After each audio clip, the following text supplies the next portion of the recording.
Bien, muy buenas tardes, chicos y chicas de los primeros técnicos. Bienvenidos a la clase de lengua de este día. Ya prácticamente estamos en la última hora clase de esta jornada del día lunes. Espero que hayan tenido una muy buena mañana, que se hayan podido conectar a todas las clases anteriores y bueno, también que hayan tenido un buen fin de semana. Sé que todavía hay algunas tareas que tienen pendientes de sacar. Ustedes que tienen cerca también la feria técnica, creo que han de estar bastante atareados, bastante ocupados, pero igual agradecerles en primer lugar por su asistencia a la clase de hoy. Siempre es positivo tenerles en estas clases. Lo importante es que usted se conecte, ponga atención, tome apuntes y recuerde que lo que vamos viendo en los contenidos es lo que se va a evaluar en su examen de periodo, ¿verdad? Entonces, espero que el fin de semana haya sido productivo para ustedes, tanto para avanzar en sus actividades como para también poder haber descansado, aunque sea un poquito, y cambiar la rutina. Esta semana tenemos una ventaja y es que ya casi salimos de vacaciones, así que esa tiene que ser una motivación, ¿verdad? El hecho de pensar, ya casi salgo de vacaciones, ya solo me quedan 4 días, lleve la cuenta de regresiva. Y ya, pues después de vacaciones, usted va a venir renovado para estar, bueno, recibir una semana de clases y luego empezar con los exámenes. Ya el periodo prácticamente se nos está terminando, el tiempo pasa increíblemente rápido, pero siempre es bueno el esfuerzo y la dedicación. Así que siempre les voy a motivar a eso.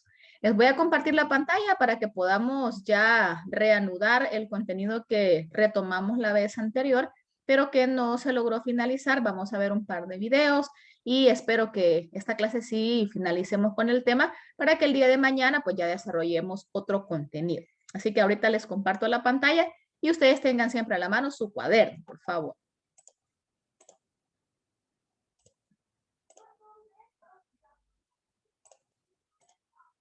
Bien, ahí tenemos, creo que ya están observando la pantalla.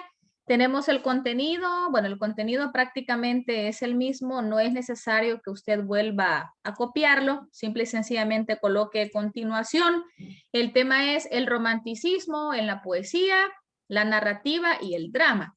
La clase anterior me tardé un poquito más en el desarrollo de este tema, digamos, porque empecé haciendo una recapitulación, empecé haciendo un repaso o un recordatorio desde la parte del contexto del romanticismo, luego avanzamos con las características, las temáticas, entonces, quieras o no, el tiempo pues tampoco lo podemos alargar como quisiéramos, así que por esa razón no logré terminar, pero hoy sí vamos a entrar de lleno, ya de una vez, con el tema del romanticismo en poesía, en narrativa y en drama. Y luego el indicador de logro es analiza las manifestaciones de la narrativa lírica y dramática romántica, caracterizándola con entusiasmo. O sea que lo que nos interesa en este caso es que nos fijemos cómo o cuáles son los elementos o las características que el romanticismo cumplió en los tres géneros literarios y por supuesto que también sepamos aplicarlos, ¿verdad? Que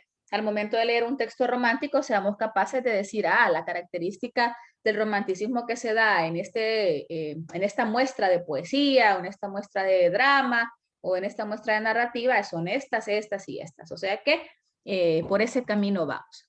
La reflexión para hoy dice, primero mi familia, todo lo demás puede esperar. Esta semana vamos a estar hablando de la importancia de la convivencia familiar. Sé que ya a inicios de año quizá tocamos este tema de la familia, pero nunca es demasiado el tocar estos temas que nos sirven para que hagamos conciencia nosotros mismos de cómo está nuestra relación con nuestra familia. No vamos a profundizar demasiado por cuestión de tiempo, pero sí quizá vamos a hacernos un autoexamen, ¿verdad? Así quizás es necesario que usted en algún momento piense o reflexione en cuanto a, ¿será que estoy dedicando o será que estoy considerando a mi familia como lo primero?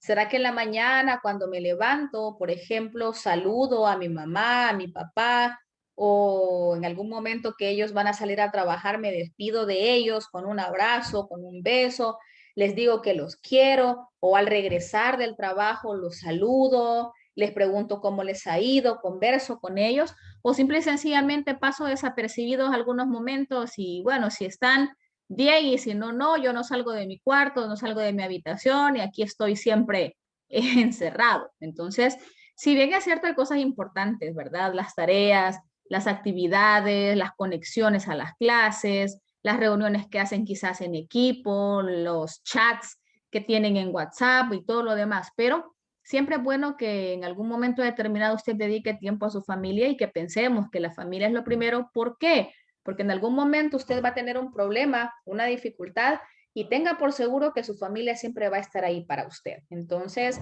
valoremos a nuestra familia, procuremos convivir con ellos y en la medida de lo posible, pues démosles el valor que ellos se merecen. Vamos a pasar de una vez al desarrollo del tema. La parte de la lectura mecánica la vamos a retomar a partir de mañana.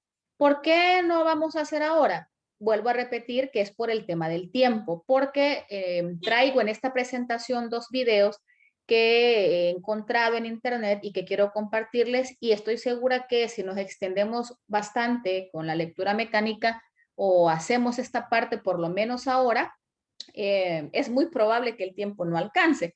Entonces les aclaro esto porque siempre es un punto de agenda, la lectura mecánica siempre se va a seguir desarrollando, ¿sí? No es que se me haya olvidado, no es que señor Alicia ya no va a hacer quizás lectura mecánica, siempre la vamos a hacer, pero el día de hoy vamos a avanzar un poquito ya directo al desarrollo del tema. Ayer habíamos empezado ya a hablar del tema de la lírica romántica. Bueno, no fue ayer, fue el viernes, ¿verdad? El viernes, ya ni sé en qué día estoy. Entonces, el viernes, en la clase que tuvimos, empezamos a hablar de la lírica romántica y decíamos que la lírica es aquel género que también conocemos como poesía, ¿sí? La famosa poesía romántica. Y yo les decía, porque hablábamos las generalidades, que fue el género más utilizado por los escritores románticos porque es el más subjetivo de todos, ¿sí? Es el que más permite o es el que más se adecua para expresar los sentimientos, las emociones, la subjetividad. Y en el caso de la poesía romántica se destaca bastante lo instintivo, lo irracional, las emociones humanas y las temáticas que se abordan pues también son diversas. Está el amor romántico, el amor entre dos personas, está el amor no correspondido, está la parte de las tradiciones populares, el nacionalismo, hasta las partes o hasta lo sobrenatural. Y también decíamos que en cuanto a la poesía, hubo una renovación métrica. Si se acuerdan, yo ya les explicaba esto. La renovación métrica hace referencia a que se hace, por ejemplo, una incursión o se le da mayor énfasis, por ejemplo, al uso de los versos octosílabos. También se da la polimetría, que es el uso de varias medidas o de versos de varias cantidades de sílabas en un solo poema. Y en cuanto al lenguaje retórico, decíamos que es el uso de figuras literarias. Obviamente la lírica siempre se vale de las figuras literarias y ahí tenemos las interrogaciones, las exclamaciones, yo les mencionaba el símil, la metáfora y todas estas figuras que ustedes ya más o menos conocen. Entonces, en cuanto a autores y obras, vamos a mencionar varios, porque la lírica romántica, como ya dijimos, que fue el más destacado, fue el género más cultivado, entonces vamos a mencionar, y si se fijan, yo les he dividido aquí por banderitas, porque están divididos por países, ¿sí? Los autores románticos. No quiere decir que los que están aquí son los únicos, pero sí son los más importantes. En el caso de Alemania, por ejemplo, tenemos a Friedrich von Hardenberg con su poema Himnos a la Noche. Ojo, que estas son muestras de lírica, ¿sí? Son muestras de poesía. Y tenemos también a Friedrich Hölderlin con Himnos y Elegías. Esto de himnos y elegías no son o no es el nombre de un poema como tal, sino que es el subgénero, ¿sí? Los himnos y las elegías son un tipo de poemas que están orientados más que todo a las partes o a situaciones trágicas, a situaciones complicadas que evocan tristeza, que evocan dolor, que evocan luto, que evocan muerte. Entonces, Hölderlin destaca por escribir este subgénero, ¿sí? Por eso es que no está en cursiva. a diferencia del anterior que sí está en cursiva porque sí es el nombre del poema. Luego tenemos Inglaterra. De Inglaterra tenemos a William Wordsworth con Baladas Líricas, es uno de sus poemas más representativos. Tenemos a Lord Byron, él es bastante conocido, no solo escribe lírica, ya vamos a ver más adelante que también destaca en otro género, pero uno de sus poemas más conocidos es Las peregrinaciones de Childe Harold, y tenemos a John Keats con La vigilia de Santa Inés. Luego avanzamos a Francia. De Francia tenemos a Alphonse de Lamartine con dos poemas más conocidos. Uno se llama Armonías Poéticas, el otro se llama Meditaciones. Y tenemos también a Alfred de Vigny con poemas antiguos y modernos y Los Destinos. ¿Qué podemos observar entonces? Que hay bastantes títulos que no todos nos aluden al romance como un amor entre dos personas, ¿sí? No suena como el amor no sé qué o el romance no sé qué o situaciones que todo tengan que ver con amor. No, hay algunos que definitivamente sí los abarcan, pero hay otros que tienen más que ver con otras temáticas, que ya dijimos que las temáticas de la lírica son los mismos o son las mismas temáticas que vimos cuando estudiamos las temáticas del romanticismo en general. Y luego no podemos dejar de lado España, por supuesto, y de España tenemos como máximos representantes a José de Espronceda, a él ya lo han escuchado mencionar por mí antes, con la famosa Canción del Pirata, que de hecho está hasta en el libro y que hasta escuchamos la declamación de la Canción del Pirata al inicio del periodo. También tenemos El Mendigo, también tenemos El Reo de la Muerte, y en este caso también tiene algo que se llaman poemas narrativos. Y los poemas narrativos más conocidos de Espronceda son El estudiante de Salamanca y El Diablo Mundo. ¿Qué podemos darnos cuenta? Que José de Espronceda escribió bastantes o que muchos de sus poemas, tanto los poemas líricos como los poemas narrativos, fueron bastante conocidos.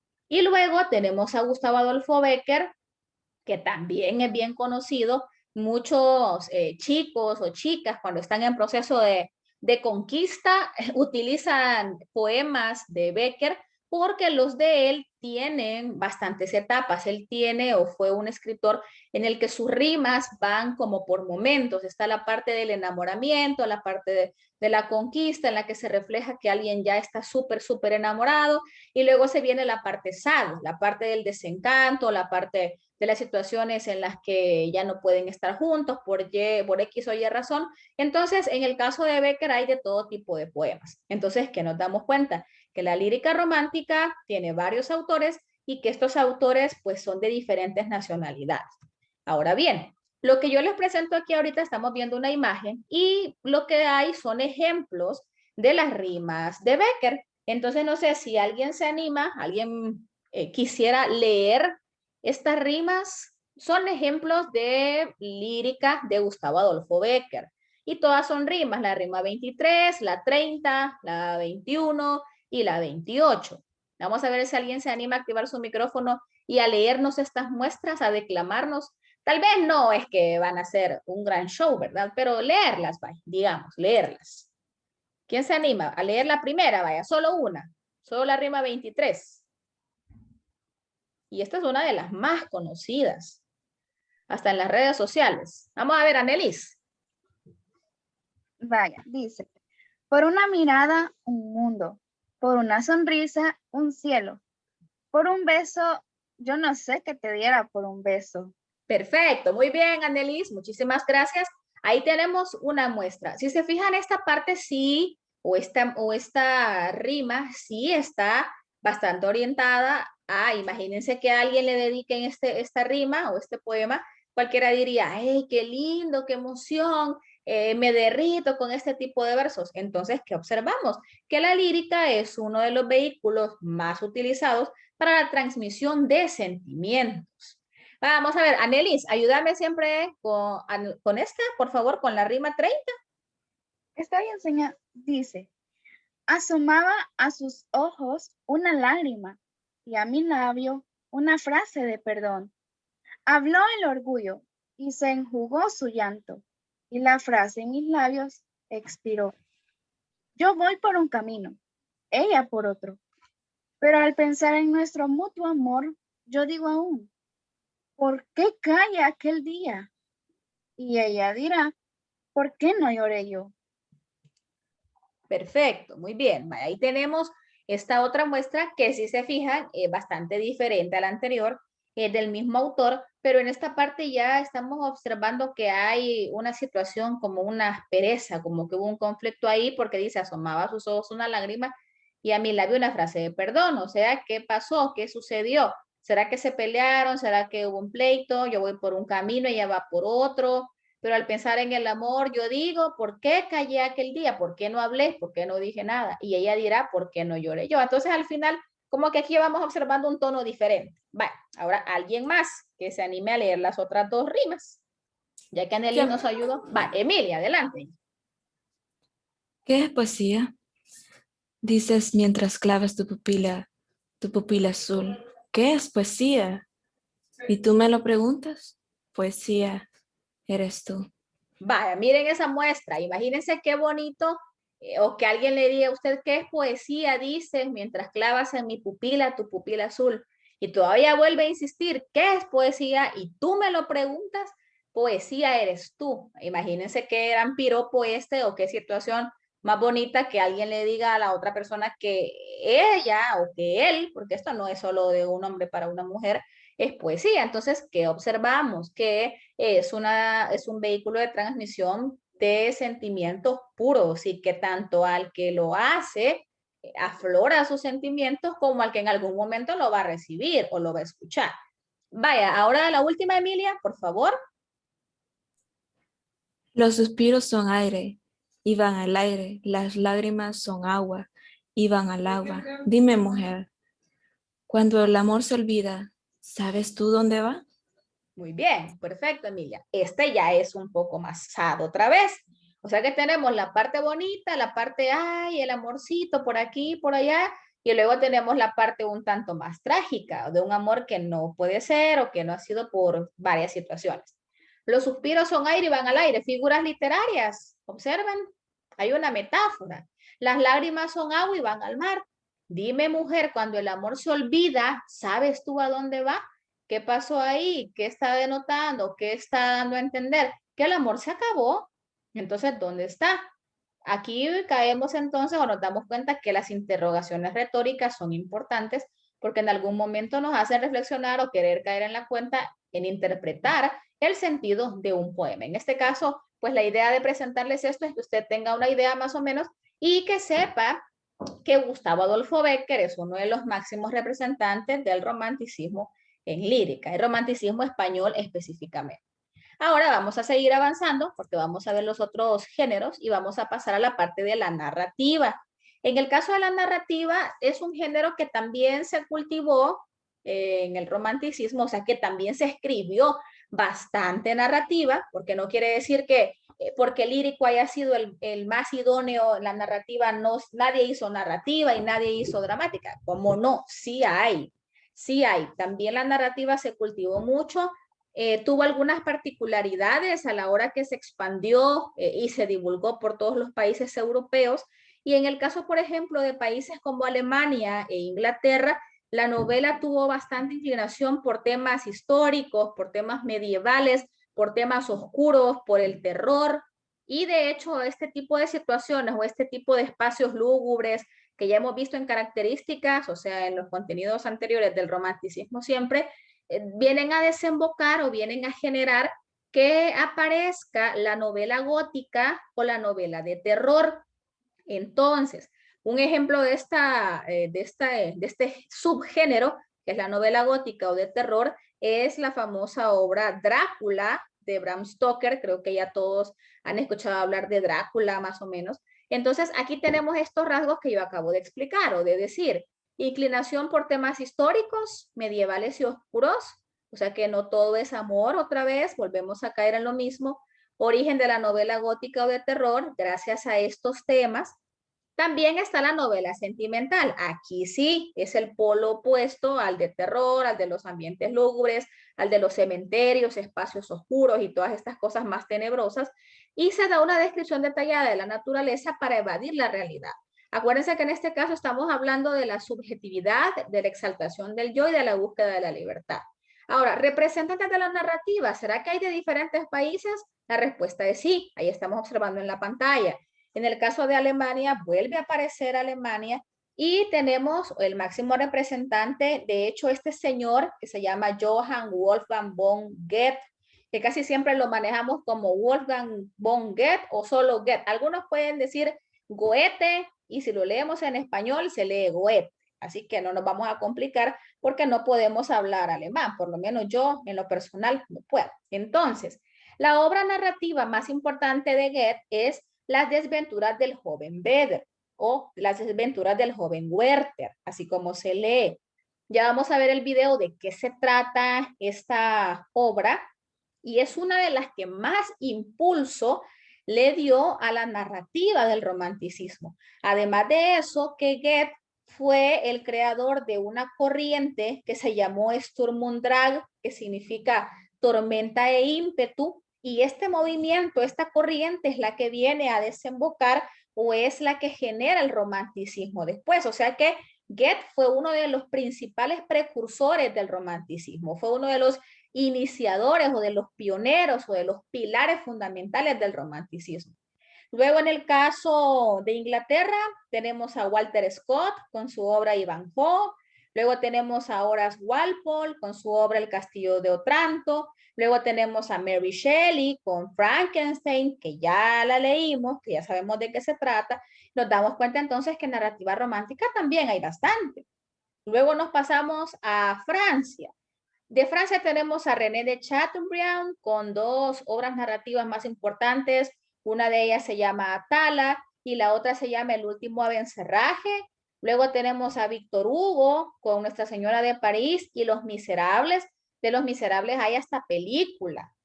Creo que ya más de alguno quizás ha escuchado hablar de Víctor Hugo, ha leído Los Miserables, ha visto la película, ha visto algún documental o algo para saber más o menos de qué se trata. También tenemos a Aurora Dupin, que en este caso de Aurora Dupin, ella se llama así, pero se conoce más por su seudónimo que es George Sand. Es la misma, solo que uno es su nombre real y otro es el seudónimo. Y las obras de ella es Indiana, Valentina y Lelia. Y en el caso de Irlanda tenemos a Bram Stoker con su obra más representativa que es Drácula. De Drácula también hay películas, más de algunos de ustedes por interés. Creo que estas obras como Frankenstein, como Drácula, como Los Miserables, a veces conocemos un poco porque el cine, porque la tele, porque alguien se ha tomado bien y decir, no hombre, yo voy a hacer una película de este libro, basada en este libro. Cabe mencionar que no son iguales, o sea, no es la copia fiel y exacta. No podemos decir, pues voy a ver la película para saber de qué se trata el libro. ¿Coinciden en algunas cosas? Sí, coinciden, pero no todo es igual. Entonces, el mejor consejo o lo mejor que puede hacer usted es leer el libro. Ahora vamos a ver un video para que sepan más o menos de qué se trata la obra que se llama Las desventuras del joven Werther. Es una obra bastante trágica y de hecho la explicación que está en el video creo que es de lo más acertado, así que se lo voy a compartir para que le pongan atención. Si quieren anotar algo sobre ello, háganlo. Y si les despierta el interés de quererlo leer, pues también lo leen. Así que ahorita se los comparto. Hoy veremos una de las obras más importantes del romanticismo, Las desventuras del joven Werther. Werther es un joven sensible que, cansado de su ciudad, se va a Walheim, un pueblo que le brinda paz mientras se dedica a la pintura y a la lectura. En este lugar se siente feliz rodeado por la naturaleza y por la sencillez de la gente. Un día es invitado a una fiesta en donde conoce a Lot, una mujer que cuidaba a sus hermanos menores. Werther la ve y se enamora perdidamente de ella, pero Lot está comprometida con un joven llamado Albert, quien estaba de viaje. El joven enamorado frecuenta a Lot. En sus cartas habla de ella como un ángel y como una mujer perfecta. Albert regresa de su viaje. Werther tiene una buena imagen de él y se hacen amigos, lo que permite que siga viendo a Lot. Su sufrimiento interno al no poder estar con Lot hace que se vaya del lugar a trabajar como diplomático. En estos pasajes describe al embajador con quien trabaja como una persona detestable, lo que provoca que Werther renuncie. En su estadía se entera que Lot se ha casado con Albert. Vedder no puede olvidar a Lot y decide regresar a Wildhen a visitarla. Ella ya está casada con Albert, quien lo trata fríamente. La relación se vuelve peligrosa y estos momentos son muy duros para él, pues no puede soportar que la mujer a quien ama no pueda estar con él. Lot finalmente le pide que se vaya. En un último encuentro antes de Navidad, ambos leen un poema de Ocean y en un arranque de pasión, Vedder besa a Lot. Ella accede unos segundos, pero después reacciona y le pide que se vaya. Al joven amante le consume la tristeza por no poder estar con su amada y decide que uno de los tres debe morir. Siendo él incapaz de matar a alguien, decide quitarse la vida. Antes de consumar su plan, escribe sus cartas de despedida. En ellas pide ser enterrado al borde de un camino y con el mismo traje con el que conoció a Lot. Luego envía a su criado con Albert para pedirle prestadas 2 pistolas. Vedder las recibe y les acaricia, pues Lot las había tomado antes. Finalmente, se pega un tiro en la cabeza, pero tarda en morir. Lot se desvanece al enterarse de esto. La obra termina con el entierro de Vedder, el cual no es oficiado por un cura por tratarse de un suicidio. Esta obra es una novela epistolar, es decir, está escrita mediante cartas que el personaje principal escribe a su amigo. Esto permite que el mensaje sea más intimista y se explore la tormenta de sentimientos desde la perspectiva de quien lo padece. La primera persona propia del género epistolar hace que una obra sea subjetiva. Vedder nos abre su mundo de pasiones, sufrimientos, reflexiones y confesiones a través de sus cartas. Al revisar la vida de su autor se puede notar claramente que se trata de una obra semi-autobiográfica. Vedder es el alter ego de Goethe, quien de muy joven se enamoró de una Lot real. Aunque claro, él no llegó al suicidio, pues este hecho está más bien inspirado en la decisión de un amigo suyo. Las desventuras del joven Vedder es una obra totalmente sentimental. Su carácter epistolar y subjetivo permite al personaje desbordar sentimientos. El encuentro directo con el personaje mediante la lectura de esta novela nos muestra lo desgarrador que puede ser el amor. Después de la publicación de esta obra y su rotundo éxito que lo llevó a ser uno de los primeros bestsellers conocidos, Alemania padeció lo que se llama el efecto Vedder, que consiste en imitar al personaje de la novela. La gente imita la conducta de sus ídolos y en esta época el éxito de Vedder fue tal que lo llevó a ser el arquetipo del amante trágico. Cientos de personas se vistieron como el joven amante y muchos se quitaron la vida después de leer la novela. Goethe ya de adulto renegó de esta obra, pues muchos solo lo conocían por ella. La ola de suicidios fue rechazada rotundamente por el autor, quien más bien huye de esto e incluso escribe la obra para canalizar sus sentimientos. Por supuesto, no podemos hablar de romanticismo sin mencionar este texto, que es sin duda el que mejor representa este movimiento.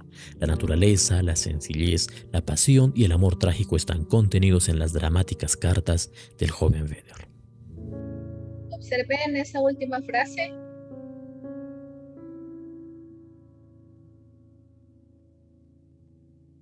Es súper triste, la verdad. Si ustedes se detuvieron y alcanzaron a leerla toda, y si no, pues cuando veamos de nuevo la grabación más adelante, o lo voy a retroceder un poquito para detenerlo ahí, y nos damos cuenta entonces que definitivamente esta es una obra bastante trágica, pues, ¿verdad? La manera en la que nos cuenta o la manera en la que acabamos de escuchar lo que sucede, creo que a cualquiera impacta. Y lo peor de todo, digo, es que el efecto que esta obra generó, porque muchas personas imitaron y tomaron como una moda lo que había sucedido o lo que ocurrió con el joven Vedder, y la gente empezó a suicidarse también, empezaron a pensar que era la única salida a los problemas. De hecho, hubo algunos países en los que esta obra fue censurada por este tipo de reacciones que generó, y obviamente Goethe, que es el autor, rechaza esta actitud o rechaza este recibimiento,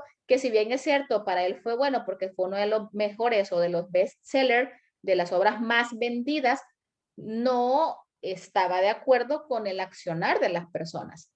Y observen esa frase: hay ocasiones en que no comprendo cómo puede amar a otro hombre, cómo se atreve a amar a otro hombre cuando yo la amo con un amor tan perfecto, tan profundo, tan inmenso, cuando no conozco más que a ella, ni veo más que a ella, ni pienso más que en ella. Obviamente está hablando de Lot, ¿verdad? Ya sabemos que ella estaba comprometida, que se casó y que a la hora de la hora, pues él quedó triste, quedó solo y no pudo superar esta situación. Entonces nos damos cuenta que es una novela epistolar porque está compuesta por cartas que Vedder escribía a su amigo, y que obviamente, imagínense, antes de suicidarse, pues él todavía dice que quiere que lo entierren con la misma ropa con la que conoció a Lot. Entonces había un amor quizás hasta obsesivo en este punto, Y bueno, ya tenemos una idea entonces de qué se trata esta obra. Es una de las obras más representativas del romanticismo. Y ahora pasamos a la parte de la dramática, ya para ir finalizando. La dramática es el teatro, ¿sí? Acordémonos, la dramática es la parte del teatro y hay bastantes características que se cumplen. Por ejemplo, la mezcla de prosa y verso es una de las cosas que caracterizan a la dramática romántica, frecuentes alusiones a la muerte. De esto tenemos como muestra o tenemos Don Álvaro La Fuerza del Sino, así que no habrá quizás mucho que profundizar porque ya los compañeros del grupo número 1 nos hablaron de esta obra, sabemos que es dramática y nos fijamos que va a cumplir o que cumple algunas de las características que voy a mencionar ahorita. Frecuentes alusiones a la muerte, abolición de normas neoclásicas, elementos medievales o barrocos. Acá nos referimos a lugares, situaciones, por ejemplo, el convento, al hablar de don Álvaro, esta descripción que se hace del lugar del convento, de la ermita donde estaba doña Leonor en algún momento, son situaciones que nos llevan o que nos evocan espacios medievales, espacios barrocos en cuanto a la descripción que se hace. El protagonista es un héroe misterioso. Don Álvaro era un personaje misterioso. Si era pirata, si era ladrón, qué era, de dónde venía, cómo tenía dinero, marcado por un destino adverso. Definitivamente esto quizás no tengo ni qué decir por qué el destino de don Álvaro fue adverso desde el principio, que tiró la pistola y la pistola se dispara y le da al Marqués de Calatrava. Desde ahí empieza el destino adverso de este pobre tipo hasta generar el desenlace fatal que ya sabemos cuál es. Y luego los temas relacionados con leyendas o hechos de la historia nacional. ¿Qué quiere decir entonces? Que la dramática romántica pues no se aleja o las características de la dramática romántica están estrechamente relacionadas con las características del romanticismo en general, que son las que ya vimos en las clases anteriores.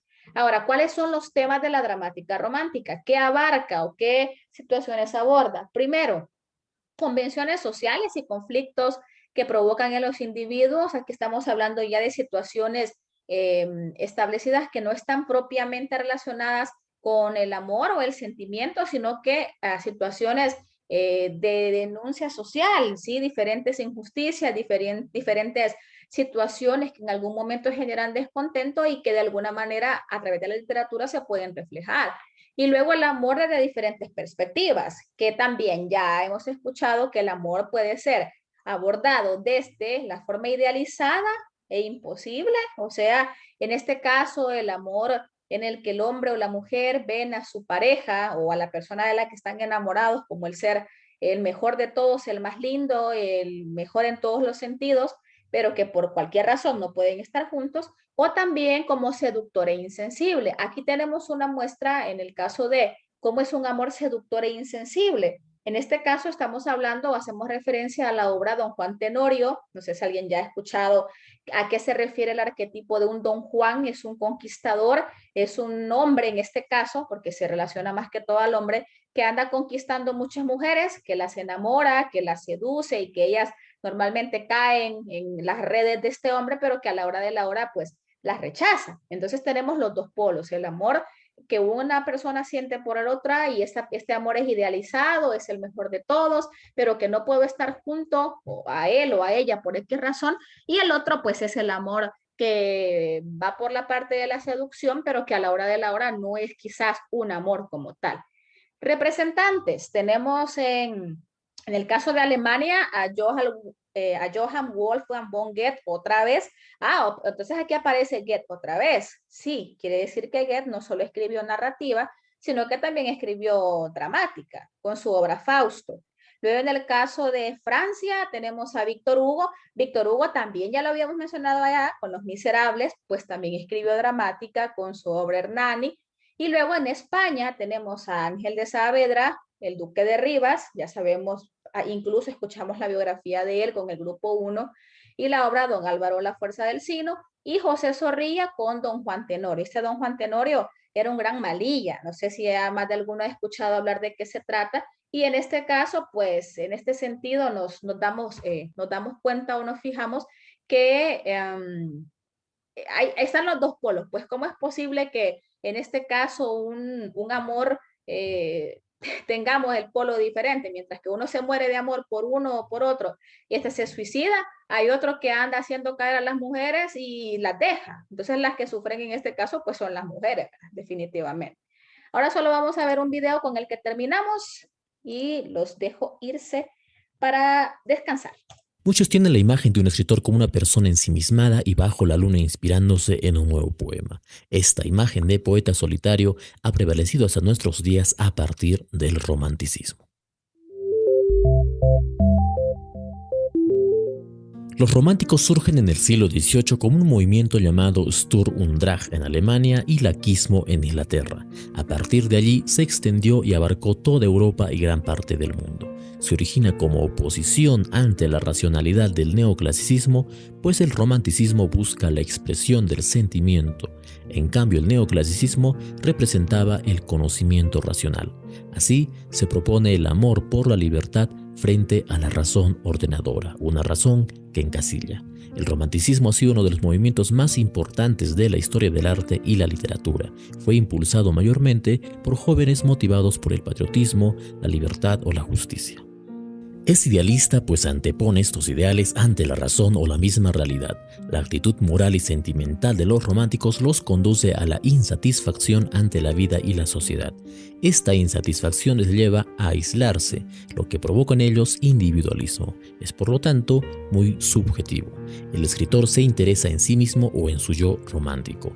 Este aislamiento le conduce a la búsqueda de la naturaleza, una naturaleza idealizada. Su individualismo y soledad hacen que el romántico prefiera lo natural antes que lo industrial o artificial, o el paisaje antes que la urbe. La imaginación del romántico provoca escapismo, pues rechaza la realidad y centra su interés en la imaginación y la sensibilidad personal. Le permite además evadirse de la realidad y tender hacia un mundo de ensueños ideal aunque difuso.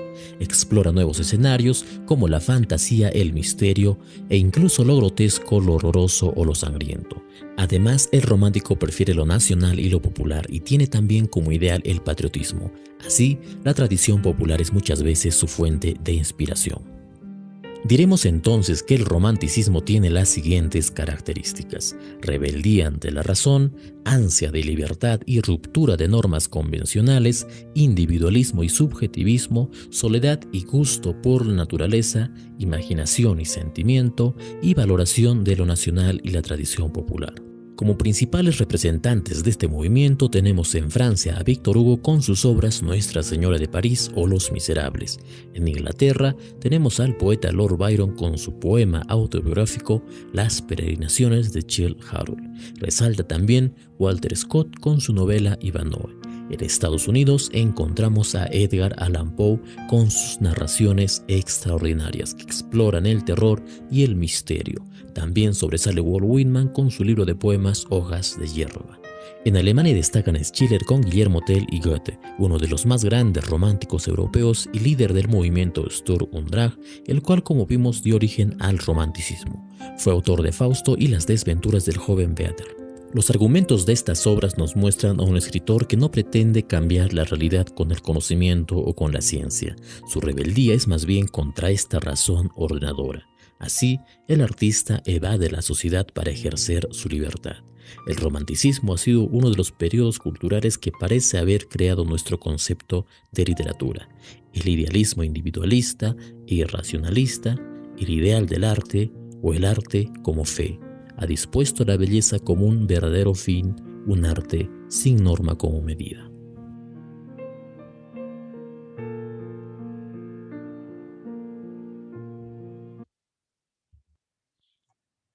Y bueno, ahí teníamos, chicos, para cerrar el tema del romanticismo, este video, que prácticamente es una recapitulación o es un resumen de las características y de algunos elementos que ya vimos, y que nos sirve también como una compilación de algunos autores y obras también que ya mencionamos en la presentación, pero que siempre es bueno, entre más lo escuchamos, más se nos queda y más fácil lo recordamos.